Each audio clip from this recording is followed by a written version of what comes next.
Kaya dami ko rin trabaho dito, sir. Hindi, ganito ano man kasi, mas dadami talaga yung trabaho, ma'am, kapag may mali-mali. Oo, kaya nga sabi ko, sir, kung dapat, double check nyo rin dyan. Kasi ako dito, yan, pinasa ko kahapon sa'yo.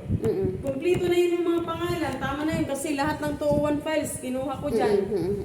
Tapos sabi niya, hindi pa daw, dapat kahapon nag-send ka na, ay kahapon pa ako nag-send, sir.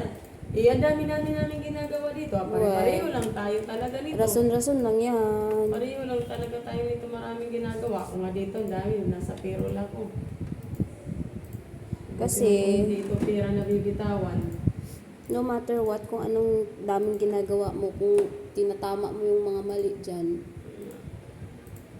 Pero okay naman Kasi kanina, kung hindi i-process ng ano na yun, hindi i-process ng babae na yun, sinabihan pa naman ako doon na, yan, yung HR nyo ha, tsaka yung agency nyo, sabihan nyo pag may mali, ganito, ganyan.